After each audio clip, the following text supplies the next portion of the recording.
All right, so one of the things that we are continuing with is this idea that connections with others is so important for both our self-awareness and our self-care. It is. So we just talked about the exercise of self-reflection. Now, some of you might have done that yourself or planning to. Some of you might do it in the company of others. Sometimes a friend is just the kind of person you need to have some of those ways to uncover motivations, awareness of what would be helpful for you, and some self-care. Having a buddy for self-care is really helpful. It's super helpful. It really is. Absolutely. So thinking about, this next section of slides, we're really kind of looking at, again, that interaction between self-awareness and effectively interacting with other people, and how to communicate in a healthy way and how to be a healthy person in any given interaction, particularly when the interaction is maybe conflictual, where emotions are hot, right? Those are the stressful situations that come to mind and people think about. Which is kind of daily life, isn't it? But we really see that awareness of others and what they're thinking about is so important that we added in this piece on empathy. We did, because this was not included in the original, but the more that you and I had kind of talked about it, and we're really trying to get at, what does make this hard for people? This theme of empathy kept bubbling up for us. And in fact, two really well-known psychologists, Dr. Robert Brooks and Dr. Sam Goldstein, have written a number of different books about raising resilient children and just generally being resilient. And they talk a lot about this concept of empathy. And they say empathy provides the strength to change negative scripts. So that's interesting. Empathy provides the strength to change negative scripts. And we all have those negative scripts in our head. Yes. Right? Those negative thoughts developed over time by all sorts of experiences. I mean, if you're a parent, do you have a memory of a kid saying, oh, when I'm a parent, I'm never saying that. I'm never doing that. And then you have this out-of-body experience when you're actually the parent. And, that's right. And it's like, oh, my mother just inhabited my body, right? And it's like coming out. It's the script. It's that negative script ingrained in your head that is coming out automatically. That there again, that self-awareness, right? Being able to recognize it and understand what it's like to be on the receiving end of some of those negative scripts. And that awareness really does energize you and motivates you to want to do it differently, because you know firsthand what some of those experiences are like to be on the other side of it. And so not wanting to, do that for others is really important. Right. And that self-awareness of the fact that is a negative script that you're getting into is so important, isn't it? And now we're thinking about it in terms of empathy as well. Like, how are we viewing that in terms of others? And I think it's really easy, empathy. I think a lot of people, think of themselves as generally empathic. And I think a lot of us are when it's easy, right? When we get it, somebody experiences a loss. Okay, we can generate empathy very easily for that situation. Someone has some illness that befalls them, right? We can generate empathy really easily. But empathy is not so easy when we're in conflict, when we're angry, when we're living out those negative scripts that are ingrained. There really are situations where being empathic is challenging. It's really hard. Yeah. And I think it's important to just acknowledge when that's true for you. And that becomes something that you can think about how to improve, how to rewrite some of those negative scripts.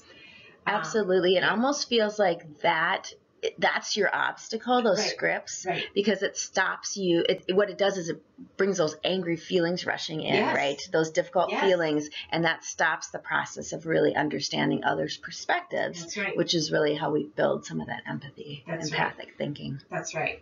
And so you can imagine that if you were able to maintain an empathic stance, even in the midst of your, having those negative emotions, you can imagine the impact that would have on how you interact with people. Yeah, absolutely. Right? It would totally change the dynamic. It would totally change the dynamic. Well, I can certainly remember times when I've been talking with friends or even just colleagues who you think, they get me. Right. That's right. They get it. They get what I'm saying. And it feels good. It feels to be on the receiving end of that absolutely kind of an empathic response. Yes.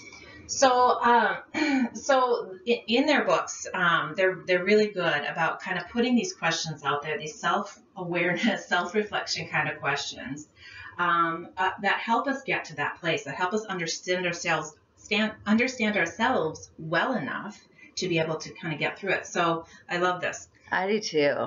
What words? So if we were to go interview people who knew you, and it could be your spouse, right? And it might, so if you think about your partner, what words do you hope your spouse uses or your partner uses to describe you? Or your best friend. Or your best friend. Because it might not be the same. Your coworkers, your boss, your employees. They might not be the same words that you would pick for That's everybody. Right. So it can be interesting to kind of, do this exercise with the significant people in your life with whom you have important relationships, your kids. Yeah. This actually, they use this a lot with parents and their kids. What words would you hope your kids use to describe you? Okay? Absolutely. So really think about that. What specific words, what adjectives would you hope that people use to describe you? And then think about this. What do you do and say on a daily basis to inspire people to use those words? And this is where some people go, oh. Yeah. Right. Maybe there's a disconnect there. Absolutely. So this is another great exercise. If you have a minute here, write down some words you hope people use to describe you. Then all of a sudden it's in front of you. That's right. And it's much easier to think about your actions in terms of those words and the way that you interact with others, and just to almost make that be some small steps toward some of this awareness. So I would encourage you to do that. And again, hit the pause button if you need to, but also consider this, because this is a trap that some people fall into.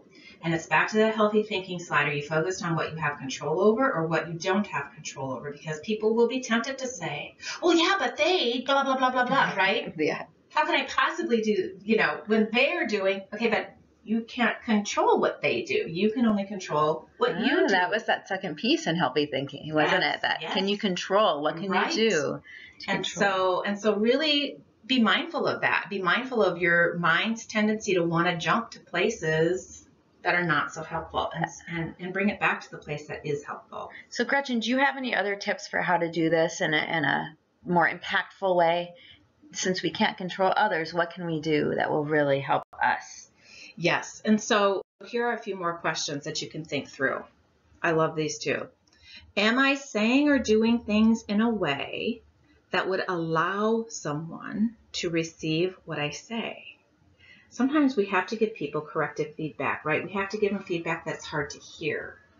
So if that's the case, how are we delivering it? How are we using empathy to deliver that message? And are we doing everything that we possibly can to create a situation in which they are able to receive it? Now, it is their responsibility to hear it and make those choices, but are you doing everything that you can to create a scenario that makes it as easy as possible? I can certainly think of situations where I just thought, no matter what that person would have said right then, I was not ready to hear it, right? It kind of makes you tense or defensive right away. Yep. And then on the flip side, same thing. The kind of conversation you have with some people, you think they could tell me anything. That's right. And I would think, oh, wow, that's a great idea, that all the things I need to do differently, right? Yeah. So really that awareness of how are you offering That's right.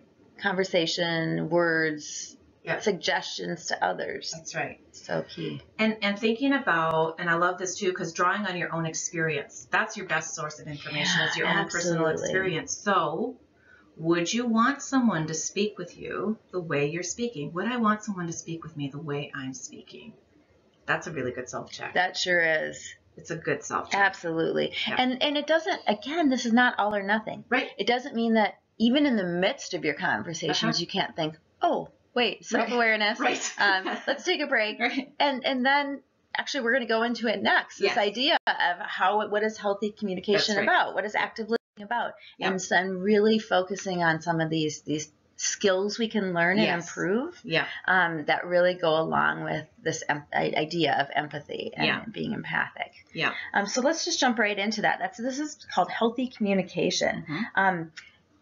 Guess what? An empathic stance facilitates healthy communication. It totally does, particularly in that active listening bubble there. That's right. Very true. So it seems like if you look at these bubbles, which is assertively speaking plus actively listening equals healthy and balanced communication. Okay, what do you think would be the easiest here? Listening, right? That's easy. Guess what? Right. This falls into another one of those. People know this, right? But how hard it's hard is it? to implement. Hard. It's hard to implement when our negative emotions are evoked. Right. Right. Absolutely. It's easy when somebody's telling you something that you can totally relate to, that you can be empathic to. It's easy to get into that space because it's easy to be empathic in that situation. Absolutely. But if you're hearing things that you disagree with, that go counter to your values, that perhaps your child is telling you and you're thinking in your head, they did what? You're doing what? You're right. And you're having this emotional reaction. Yeah. You jump right into thinking that you need to tell them that. Right. Now, often people know some of these things. Right. It's just really practicing how to best communicate. So we're going to go through some of these situations, Gretchen. The first one is we're going to just talk about what assertively speaking is. Now, we spent quite a bit of time with youth on this because we feel like this is something that develops as you get older, as you figure out how to have your own voice, right? Yep. But what we know is that assertively speaking is not easy even for adults. Not. So you can see here in this slide, we talk about assertively speaking in some steps or just reminders. Speak for yourself. Yes. Stick to the facts. Hey, that's back to our healthy thinking again. It is back to the healthy thinking. Interesting. Right. So here's some sentence starters and ways to do this in a healthy way. Yep. I feel blank because blank. Yep. That's assertively speaking. It is assertively, and I can't. The because is actually really important. Absolutely. The because is important because it really it gives context to what you're saying. Absolutely. Yeah, that's right. In all three of these examples, the because is important. So when blank happens, I feel blank because blank. Yep. Finally, when you do blank or when you say blank, I feel blank because fill in the blank. Right. So really it's helping others, speaking with I statements and then helping others to understand why that is the case. And being specific when you speak. So that's what helps you be factual is when you are specific. Yes. So not when you're a jerk, I feel mad because you're a jerk. Absolutely. Yes. That's tempting. Yes, that's right. Yeah, when we're mad, but not helpful. So we're going to jump into actively listening next. And this slide is just talking a little bit about what it is, just like we talked about assertively speaking. And then we're actually going to do another little exercise on actively listening. Yeah. So before we get there, let's think about active listening. You can see here we have kind of this model that looks at a neutral stance underneath and talks about reflecting, validating, and clarifying. So remember, you will get your turn to talk in healthy communication, right? You both assertively speak and you actively listen. So knowing as adults that reflecting does not necessarily mean that you agree with what someone's telling you. That's right. It's a big fear, actually, that people have. It's what stops them from doing that part of active listening. They think that if I say, okay, so Karla, what you're saying is... Yeah. That's right. That somehow implies that they approve or that they agree. But in fact, what it really means is that you care about what the other person thinks. Right. Okay. Who likes that? Who likes to, even if you're we've all been in situations where people don't agree with us.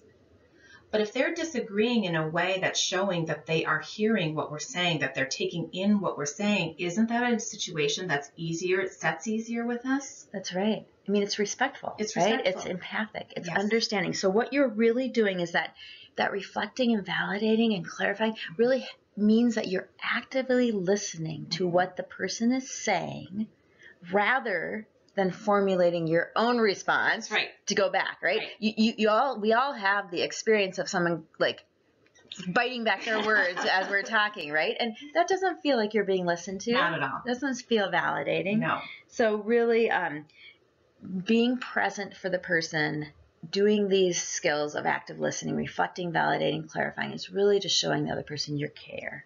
That's right. Yep. All right. So let's try this.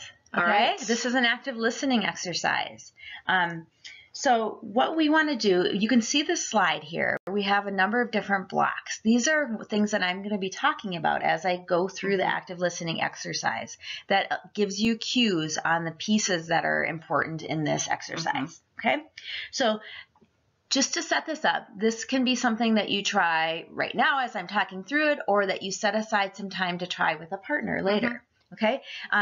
The time that we recommend for this is really to do at least 10 minutes, because what you want to do is really be true to listening and offering enough time for the other person to communicate. And then back and forth, right? So you can have your turn. Try to make time for this practice at least once a week. Turns out if we don't practice it, we don't get better at it. Who knew? That's right. Practice is important. So how to do this? Find a quiet place where you can talk with your conversation partner without interruption or distraction. That might be the first obstacle. Right. So do some problem solving. That's right. Find what is really the problem here. Do you ever find that scheduling the time can be a good strategy? That is a good strategy. Just scheduling it. It almost kind of honors what you're practicing as well, right? Yeah. Invite him or her to share what's on his or her mind. Okay, because remember, you're practicing the active listening part. So your partner will be talking. As your partner does this, as he shares what's on his or her mind, try to follow the steps below. That's there listed on that slide. You don't need to cover every step, but the more you do cover, the more effective this practice is likely to be. So it's not all or nothing. Guess what? Again, not all or nothing. Okay, good to know. And remember, practice. So we are really finding our ways to these skills, to building some of these skills that really lend themselves to resiliency. Okay, so let's look at that top big block. Using engaged body language. Great one to start with. It is. So if I am kind of distracted and doing all kinds of other things while you're talking, do you think I'm really listening? Right. No, right? Show that you're engaged and interested by making eye contact, nodding, facing the other person, maintaining an open and relaxed body posture. So this also means like, okay, I'm counting down the time. You don't like get ready to leave right before. Avoid attending to distractions in your environment or checking your phone. It's a hard one. It is. Be mindful of your facial expressions. Yes. This is actually really big because we are wired to watch people's faces and watch for those cues. And if there's a history in the relationship of certain facial expressions being connected to conflict, like it's going to, right? Absolutely. It's a barrier then to communication because the other person's already defensive and you haven't said a word. That's right. How many times have you heard someone say to you, you always look that way when you aren't listening? That's right. Or, oh, I can tell you don't like this. Right. What? Which is mind reading on their part. But again, you have some control over how you are presenting your body and how you're, what kind of a facial expression you're putting out there. So try to avoid expressions that might communicate disapproval or disgusting, okay? Let's think about this next. So that's engaged body language. Taking turns. That's an important one. Now, this is part of the exercise because you want to do this back and forth, right? We want to develop empathy. So taking turns after the other person has had a chance to speak and you have engaged in the active listening steps that we're going to be going through right now, ask itself if it's okay for you to share your perspective. I like to talk about this one up front because it really makes people feel better to be reassured that they will have their turn to talk. So you don't have to show that you disapprove or that you disagree with your face. Right. You will have a chance to do that. That's part of the respectful communication. When you are sharing your perspective, express yourself as clearly as possible using those I statements. It may also be helpful when relevant to express empathy for the other person's perspectives. Such as, I know you've been very busy lately and you don't mean to leave me hanging. Right, okay? So that's taking turns. So let's just kind of quickly go through these other things. Expressing empathy. If the other person voices negative feelings, strive to validate these feelings rather than questioning or defending against them. Remember, it just means you care about the Just person. means you care. And I know many of us have had the experience where someone does this. Oh, that must have been so frustrating for you. Oh, of course you felt mad about that situation. Oh, it's just like, oh, it's just this warm sort of. Absolutely. Right? Yes, thank you for hearing that, right? It feels good to hear that from people. I feel like it almost dissolves It some does. of those negative feelings. It's like magical. It's like it absorbs it. Right. So it's a wonderful gift to offer, and it's really quite magical in its the impact of it is. The impact of it. Yes. So an example of that is if the speaker experiences frustration, like Gretchen was saying, try to consider why they feel that way, regardless of whether you think that feeling is justified or whether you would feel that way yourself. Yeah. Were you in that position? Mm-hmm. You can say, I sense you're feeling frustrated. Yeah. Or even, I can understand how that situation would cause you frustration. Yeah, So right. being really specific to address that, not avoiding. Right. So paraphrasing. Once the other person has finished expressing a thought, paraphrase what he or she said to make sure that you understand, also to show you're paying attention. That's right. Yeah. Helpful ways to paraphrase include what I hear you saying is, it sounds like, Yep. If I understand you right. Yep. So those are really great ways to try to insert at least one of those phrases in. The other benefit it has is that it actually helps, and again, you've maybe had this experience yourself, that when someone is doing that, it actually can help you as the speaker get clarity in your thinking. Because you hear it back and you're like, well, that is what I said, but actually now that I hear it back, I want to edit that a bit. I just, and then it helps them kind of get clarity, and that's helpful too. Absolutely. So the final positive thing to remember is that ask questions. So encourage the other person to elaborate on his or her thoughts or feelings, avoid jumping to conclusions. Instead, ask to clarify. And then finally, on the bottom here of our slide, there's 2 avoids. One is avoid judgment. Yep. The other, avoid giving advice. Right. 2 difficult things, 2 key ingredients to active listening. Yep. I don't want them to fix it. I just want them to listen, right? That's right. Yeah. Absolutely. Yeah. Okay, so great active listening activity. So we've gone over a number of things. So we've talked a lot about empathy and healthy communication. So now here again, let's take a step back and hit the pause button and really think about, is there anything in the area of empathy and or communication that you want to improve? And here again, starting with something small, meaningful, manageable, realistic kind of goals. Why is it that you want to make this improvement? Is there anything getting in your way? And if so, what? And then how do you overcome? What can you do? How can you kind of work through? What is it that you need in order to move forward with this goal? Gretchen, do you often see people doing this more easily through verbally talking about it or written? People are different. Okay. Listeners know themselves best. Do you tend to be a better, talk it through kind of a person, or do you tend to be good at writing? Both are very effective, and both can be very helpful. So I think it's really a matter of what has worked best for you in the past, what works, and also what's accessible to you at the moment. At the moment, right, when you're in the middle, when you're ready to start thinking about this. And this is also something we can put on our resources sheet, right? Yes. We have kind of a 2-sided way to both kind of trigger these questions that we're talking about now, and also a way for you to start jotting down some ideas. Because I think in some ways, and maybe it's that these are steps, right? You kind of talk about it, you mull it over, you think about it, and then maybe you write some things down to feel a little more accountable. Right. So again, feel free to hit the pause button here and kind of get into this self-reflective kind of a place. And when you come back, we're going to talk a little bit more, or if you're staying with us, just more about that piece about enlisting support team and helping others. So, and it's interesting because both are important. You need to have a support team that you can call upon, but you also need to be part of other people's support team. Mm-hmm. Because both are important and both feel good.